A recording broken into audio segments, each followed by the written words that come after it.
Hello, welcome to the webinar. My name is Krista Curry and I'm the superintendent from Borderlands School Division, and I am pleased to be here to present to you the third superintendent series for the Manitoba School Board Association, and our topic today is planning for an effective retreat.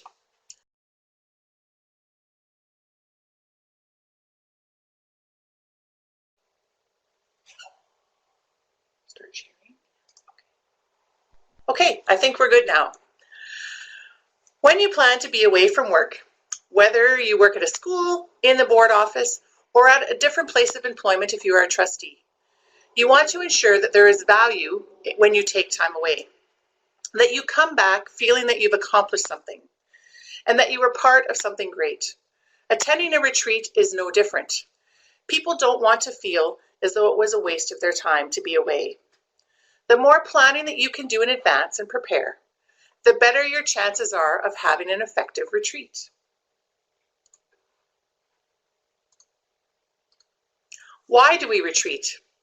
Retreat can be defined in several ways, one of which is to go to a quiet or secluded place where you can rest and relax.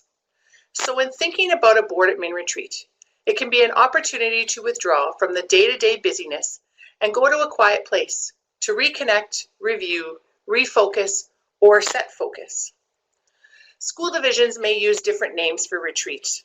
Some call it board planning, but in essence, it is a group of people who are retreating with a purpose. I asked some colleagues why we retreat, and the wordle that's on your slide was created showing the many thoughts that those people had. The larger the word in a wordle, the more it was stated in the replies. Work is the largest word that is presented, as that is the main focus. But relationships is also quite large. People find retreating is a great way to build and maintain relationships. The stronger your relationships are within an organization, the more effective your work will be. Building relationships during a positive experience also makes it easier to work together through the tough times. Organization, goals, priorities, working, specific, build, and share are other words that appear to be important to people. People know that when they attend a retreat, it is for a purpose.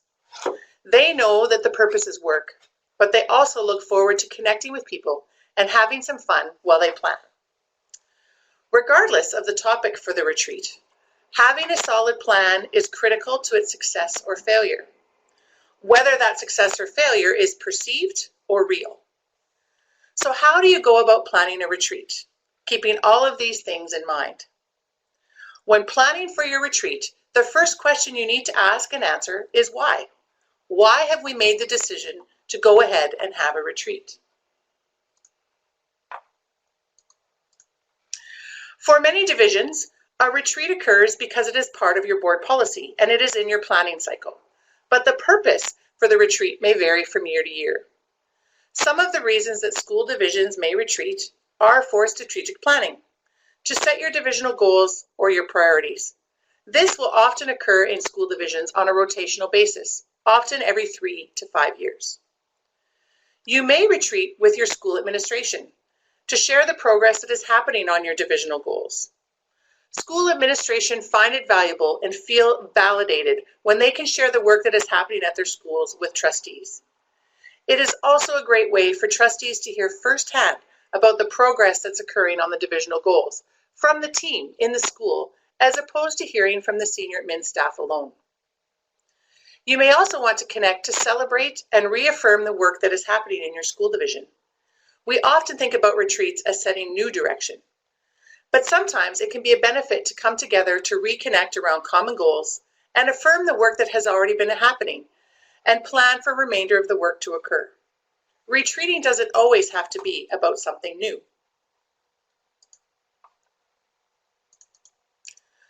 After an election, you may want to spend time together as a group to clarify roles and to sort board and senior admin relationships. When trustees get elected, it is often a good time to retreat to look at those roles and the job responsibilities.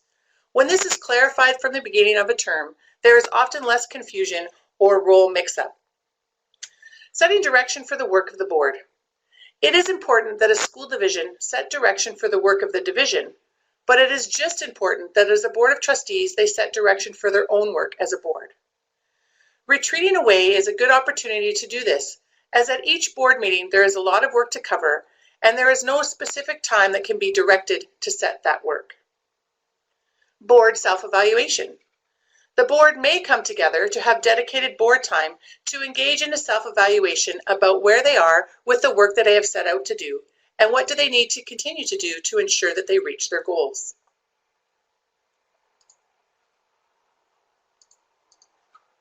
Professional development. Is there a topic where a board or admin group feels they need specific learning to occur? Sometimes as a group they may decide that this learning is something they want to engage in together, and they all want to hear the same information at the same time. Then they can discuss and share the next steps together as a group. Are there curriculum discussions that need to occur across a sector of the board and admin team? Finding dedicated time to come together and discuss curriculum at a retreat can help alleviate the pressure of trying to engage in these discussions at a bit at a time at different meeting times throughout the year. Community engagement or input. Is there a time when you would like to pull a broad band of community members together to engage them in the work of the school division or school board, or having them help to set direction for the school division? To team build. This may be an intentional focus if a school division finds themselves in a situation where they have a fairly high admin turnover, or when you have a fair number of new trustees at the table. Team building is also something that occurs every time you retreat with a group of people. When it is determined that you're going to have a retreat, the board chair, the board executive, the superintendent, or whoever is delegated in your division to make that decision must determine the purpose of the retreat, and then begin to prepare the information that will be shared out to the attendees. Once the purpose is set, it is important to set goals. What do you want to accomplish as a result of the retreat? How do you ensure everyone is on the same page regarding your outcomes for the retreat? How do you communicate the objectives before the retreat and ensure everyone is on the same page? Once you have established your goals, it is important that participants receive them ahead of time. Why would you do this? It is the first step in working to get buy-in for the goals and the work of the retreat. Setting goals gives vision for the work, and it also generates motivation to do the work. You must ensure that your goals are viewed as achievable, or people will disengage before the retreat begins. Setting realistic goals that are presented in small, manageable chunks encourages buy-in from your retreat participants. Once the goals are established, sharing those with the purpose for the retreat ahead of time allows people to provide feedback, ask questions, and begin to think about what work is going to occur, even before they attend the retreat. The purpose of doing this is to activate their thinking. Activate their thinking beforehand, and then they show up and they are ready to begin the work because the stage has already been set. They can more readily access prior knowledge if they know ahead of time what the work is going to focus on. And there are no surprises when they show up because you told them exactly what was going to occur. There are sometimes naysayers when it comes to retreats. When you send out ahead of time the purpose and the goals and who is on the planning committee, you can address the people who might have questions or concerns or may not be quite sold on the ideas you have shared. This process not only gives you time to plan and adjust the work that needs to occur ahead of time, but also to work to ensure that the staff are on board and engage them in the work that has been planned. We know that all participants can hit the target if they know what it is and if it stays still. Setting goals can also help you to organize the time and your resources so that you can make the very most of your retreat. Your goals must be the common statements that you come back to when you are planning. If you're choosing an activity or you're thinking about a facilitator or a resource, is that going to help you meet your goal that you've pre-established? If it is not going to help you achieve the goal, then you need to determine if that is still an activity or a facilitator you want to have used, or then if that activity is something you want to have scheduled into your day.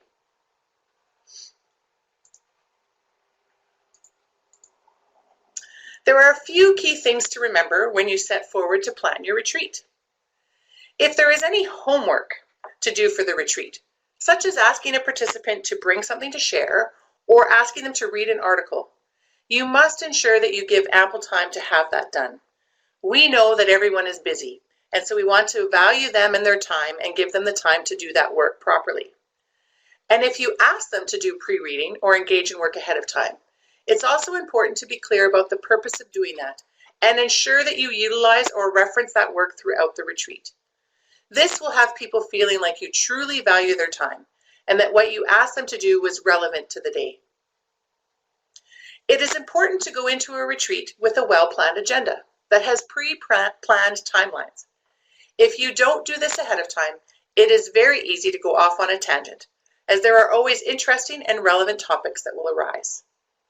It is also easy to allow people to engage in table conversations that will go well beyond the intended time. This is not to say that one should be rigid. You need to ensure that you pay attention to your timelines without having people feeling totally cut off, but you also need to pay attention to pacing and reading your group. If the pace is too slow or too quick, people will disengage. It is important to do check-ins. You can ask questions like, do you need 2 more minutes or 5 more minutes or maybe no more minutes? Even though you have timelines in your agenda, be prepared to adjust as you go and always have more content planned in case you proceed through quicker than you had thought. In order to ensure that the retreat attendees remain engaged in the work of the day, the presentation style must fluctuate. At some point in the day, everyone must feel as though their learning style has been addressed. You don't need to know what style everyone is in the room. You just have to trust that there are a variety of styles represented in your group. You want to work to ensure that everyone has the chance to participate in the day. By changing your presentation style, you can work towards accomplishing this goal. Ensuring you have clear processes for group work can help to engage everyone in the room. Appointing a table chairperson to facilitate conversation, rotating through individuals to report back on what the group's discussion were, moving from time for individuals to reflect on their own to small pairs and then to smaller groups, and use that process so that everyone feels more comfortable in sharing their information. Even in a group of leaders, you will have extroverts, but you will also have introverts when put into the situation where they are not leading. So be sure your activities allow for everyone to participate and maybe even push some people to have their voice heard. You do not want to push people too far out of their comfort zone, but you want to make sure that everyone has the opportunity to speak and to listen. Allow for a lot of movement throughout your retreat. Often the people you are pulling together are not used to sitting all day. We also know that brain research indicates that getting up and moving will keep the brain engaged. Sometimes planning a team building type activity as part of your movement breaks can help to build morale and generate some laughter as well.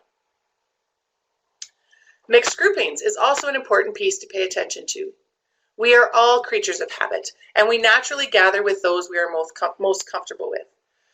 So pre-planning groups or asking people to connect with someone they have not worked with are examples of strategies you can use.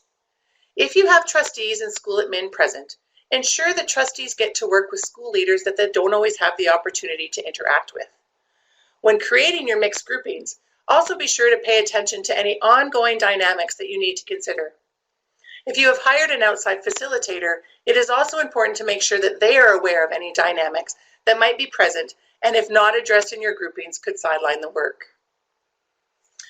If there is an opportunity throughout your retreat to share leadership with individuals from your organization, admin and trustees, it is always valuable to do so.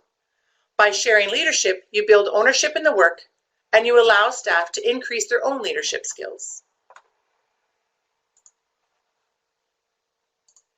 Some other things to consider. Budget. Is there a predetermined budget amount? If so, what is that amount expected to cover? Some items you need to consider that may cost money are the venue, the food you may provide for the participants. Are you paying participants mileage to attend? Will there be a facilitator cost? Are there wages and sub costs that have to be covered? Are you spending the night outside of your division and you might have to cover hotel costs? Are there general supplies that you will need to purchase? You need to ensure that you have rough cost estimates that can fit in your budget when you make some decisions. Timelines. Is the retreat and the topic that you have for your retreat something that you can accomplish in a day, or do you need 2 days or more? It is also important to pay attention to the fact that after a retreat, there's typically follow-up work to be done. You cannot normally expect that everything will be accomplished and wrapped up when you dismiss at 4 o'clock on the last day of your retreat. So it is important to pay attention to what follow-up work will need to occur, how long that will take, and who will lead that work. Ensure that whoever leads the follow-up work knows that before the actual retreat begins. Location and facility. Are you planning to meet within your division, or are you going to meet at an external facility? Do you need to be away so people can focus, or is it fine to meet within your division? You will know your board, your staff, and the culture within your division to help you make that decision. But regardless of where you meet, you need to ensure that the space provides suitable accommodations. Are there places to eat within close proximity? Or if you order food in, is there space to eat without interrupting your workspace? What space requirements do you have?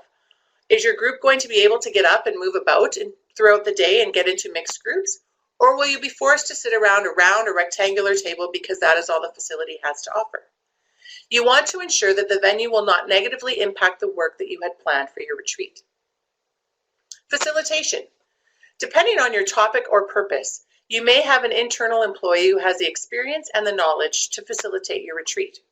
Sometimes, however, the goal may be such that you want all staff to engage in the work and participate fully, and you therefore may not want them facilitating the conversation, and hiring an external person may be of greater benefit. Attendees. Who do you need at the table to work to accomplish your goal? Ensure that you have invited anyone who is critical to providing input into the topic. It is just as important to ensure that you don't invite people to attend a session where the information being discussed or planned isn't in their purview or related to the work that they will be carrying out. This type of scenario could lead to greater confusion instead of clarity. Each year you hold a retreat, the attendance may look different. It all depends on the purpose and the goals. You need to invite those who will help you to reach your goals. What should you avoid when planning a retreat? There are some things you want to pay attention to. The timing of the retreat is important, as it can dictate the level of participants' engagement, or lack thereof. There are pressing times that are predictable every year, and they occur on an annual basis, so they are easy to avoid. Budget time, staffing times, and startup times are just examples. We know that there are always things that arise that we cannot predict, but steering clear of the knowns and asking the potential participants for date ideas, or even setting the date a year in advance, can help people feel fully ready to attend and engage in the work. There is such a thing as being too small, so paying attention to the size of your team is important. Depending on the goal of the retreat, plan accordingly. If you are setting overarching direction, you likely would like to hear from more voices than less. If you are looking to refine goals, define roles, or discuss future board direction, your team will likely be smaller. Your team building activities will also need to be planned to reflect the size of your group. As crazy as it sounds, sometimes using the name retreat can be a negative for people. So calling it something creative or original may help to increase engagement and wanting to attend as well as participating in the work. Some may view a retreat as something that's being done to them, as opposed to something that is being done for and with them. Try to make your title appealing and fun. We all know that feedback helps us to get better. Too often we don't think of a retreat as a place where we should ask for feedback, and as a result we fail to ask for it.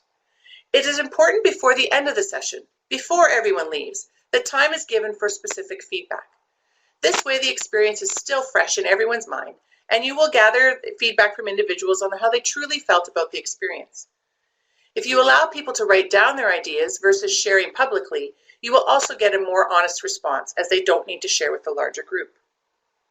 It is also worth your while to sit with your planning group and engage in self-evaluation. We often can learn more from our mistakes or failures and determine how we might do things differently next time. If upon your evaluation you find there are items you didn't cover, or you may wish to have approached differently, don't be afraid to tell the group as you engage in the follow-up work that might occur. This shows them that not only did you look at their feedback, you also self-reflected and it shows you were truly invested and care about the process and the work. Sit and get is the quickest way to disengage people. The people who are there need to be active participants. If they are sitting for too long and only receiving information, they will quickly tune out. And as I mentioned before, the importance of setting goals. Without them, you can have a great gathering of people, but will you truly know if you accomplished what you set out to do? Make those goals visible so everyone knows why each thing throughout your retreat is occurring. Everything that is done throughout the day or days should be meaningful and should be directed towards the common goals.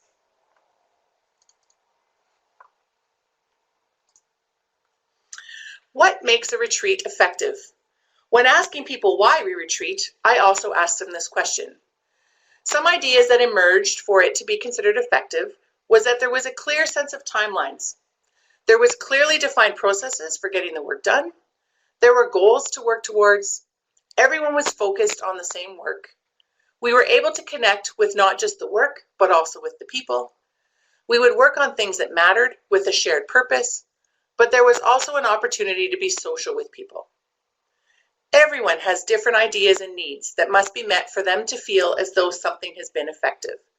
But if you plan by setting purpose and goals related to that purpose, and keep in mind the things that were shared here today, you should be well on your way to providing an effective retreat for your school division. I wish you good luck and good planning if that's something you are doing in the near future.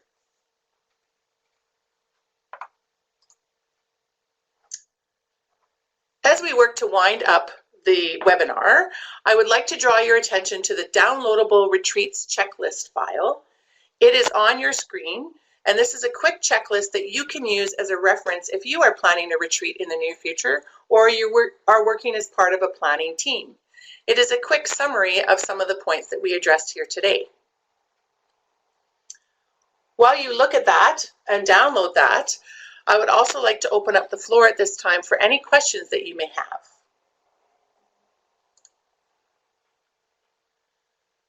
And while you're thinking of questions, I will also remind you that if there is something that you missed or you would like to revisit, this presentation and the retreats checklist will be available on the MSBA e-learning webinar page in the near future.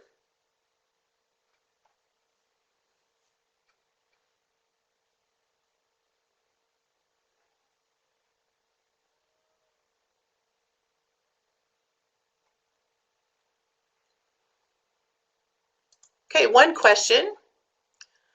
When would you call in an outside facilitator versus using someone internal? I would answer that question to begin with by saying that that would depend on the topic. If you're retreating after an election, for example, and you have a new board and you're retreating with your senior admin team, and the purpose of the retreat is to define roles and talk about whose responsibilities are what, then you may want to hire someone to come from the outside to help facilitate that conversation versus having someone from senior admin lead that, because that can just lead to some questions about am I being told what I'm doing or who's in charge here? So having someone come in to lead that type of session would probably be appropriate. Whereas if you're meeting as a board admin group and you're doing your strategic plan and you're setting strategic direction and setting some goals, most of your senior admin team and your trustees would want to be involved in that, and they would want to have the opportunity to speak and to share. So they may be held back if you ask them to facilitate those types of things. So they may also then want to have someone external come in. Whereas if you are having a session where they're updating the goals and updating the board on the work that's been occurring, then I think someone from inside could easily do that work, and that could be a shared leadership role.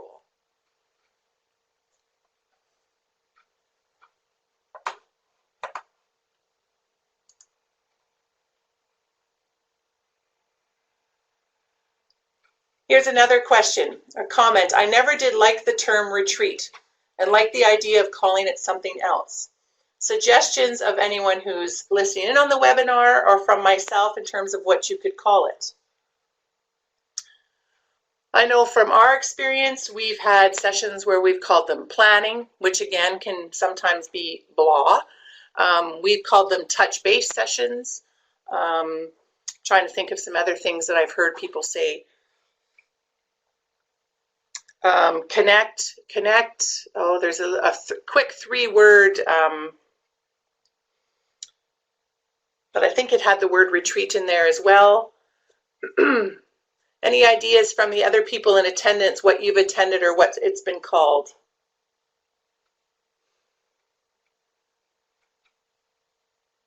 Direction setting as a suggestion.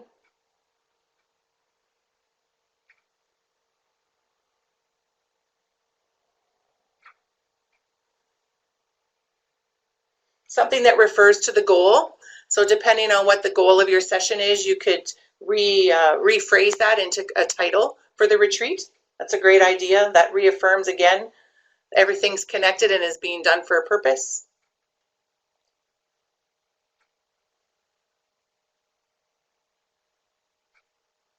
What is the benefit to meeting off-site if that costs more money? I think one of the things that I referenced when talking about that, where do you decide to go with your facility, is that you need to determine the culture of your school, your community, your admin, your trustees. We know from experience that sometimes when people are located within their division, they're often pulled back to their location for items that someone might not draw to their attention if they know they're out of town at a meeting, but if they know they're just around the corner, or if they are at the division office, then they may call them. But certainly, that being said, you can accomplish in someone's staff room or gymnasium, if you have to set up there, the same things you can accomplish being away. It just depends on how fully engaged people can commit to be if they know that their school, if they're in their school, or they're just a phone call away. Effectives retreats can happen anywhere. So certainly not saying you have to go away. And I think that's decisions, especially right now in these fiscal times, that school boards and school divisions will have to make.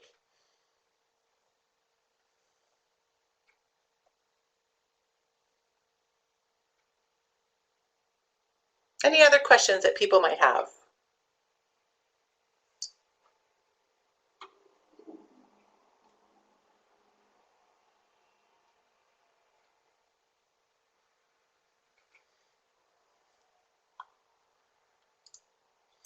A question here about icebreakers. I don't like irrelevant icebreakers. I prefer related activities. Do you see any purpose for always having an icebreaker? I would say yes. Even though you're pulling together a team of people who, if it's an admin group, they might meet monthly, or trustees who might meet twice a month, often they're meeting around the work. And so having an icebreaker and getting to know people as the people in the room is always a benefit. It helps to build team. You can certainly connect the icebreaker to the work, and it's a great way to facilitate conversations between people who might not always have conversations with each other. And sometimes it's an icebreaker in the nature that you're starting at the start of the day, but it helps to relax people. It helps to get people in that frame of mind of we're here with each other, we're here to work, and then they can relax, as opposed to jumping right into the work when people haven't necessarily had a chance to take a deep breath. If they've driven in from a school or from another community, I think it's a good way to start your session for sure.